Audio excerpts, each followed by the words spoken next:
Good morning, everyone. My name is Lamis Touati. I'm a PhD student in the research units in structural, molecular, and environmental chemistry at the University of Constantinople. Today, I am excited to present my work titled From Waste to Wealth: Harnessing Plant Extracts for Green Corrosion Inhibition in Pickling Processes, conducted within the framework of the Third National Conference on Material Science and Engineering. In this presentation, we will see an introduction, methods, results in discussion, and conclusion. To start, let me briefly explain why this topic matters. Plant waste as a source of corrosion inhibitors present an environmentally friendly and economically advantageous approach in protecting metals from corrosion damages in various industrial applications. So, the goal of our work is to valorize one of the plant wastes, apply a metal rarely studied in research but of great importance in industry, use a simple and environmentally friendly extraction method, operate in acidic medium similar to the pickling bath used in metal industry, identify the absorption mechanism of the extract on the metal as well as its inhibitory molecules, and finally illustrate the inhibition efficiency on our extract using the SEM technique.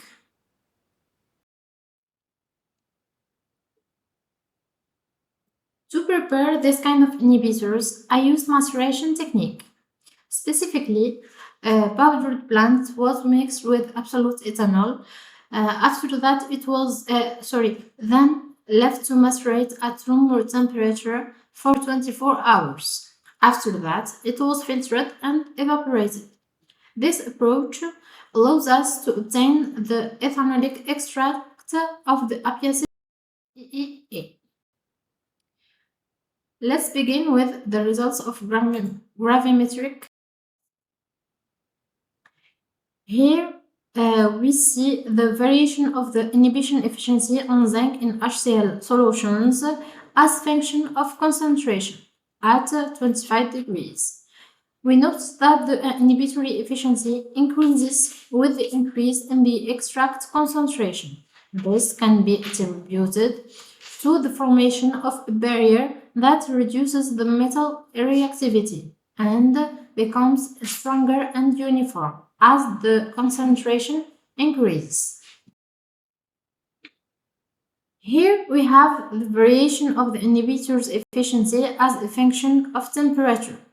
As we can see, the inhibition efficiency decreases a bit with increase of temperature.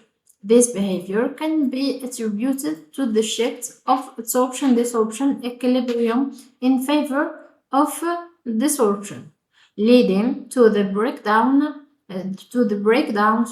of the protective film and a decrease in the inhibition performance.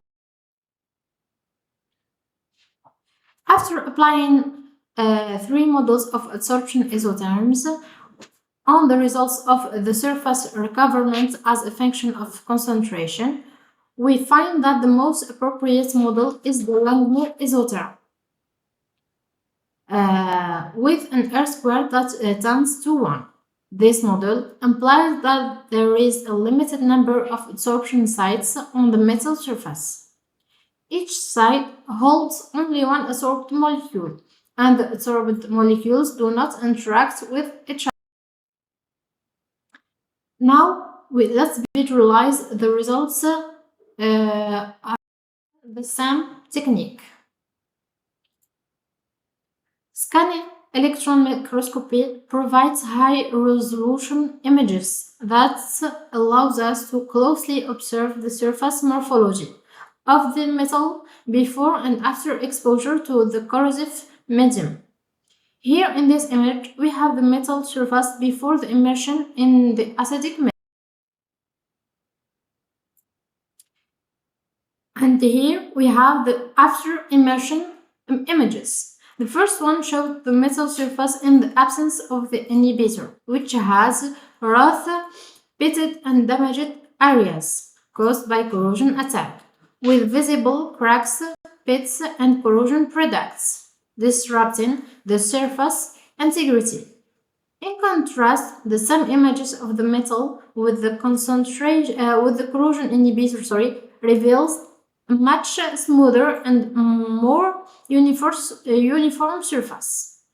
The inhibitor forms a protective film or barrier that prevents corrosion agents from attacking the metal, which is rarely visible as we can see the clean surface more. Based on the results obtained, we can conclude that the extracts of the studied plants is effective against zinc corrosion in the acidic medium. The corrosion inhibition efficiency of zinc in HCl medium increases with the increasing extract concentration and decreases with the increasing temperature. According to the isotherm model of the Langmuir, the active molecules form a monolayer on the surface of the metal. The same images provide direct visual evidence on the inhibitor's protective role. The reduction in the surface damage confirms that the inhibitor absorbs effectively onto the metal surface, forming a protective barrier that limits corrosion progression. Thank you for your attention.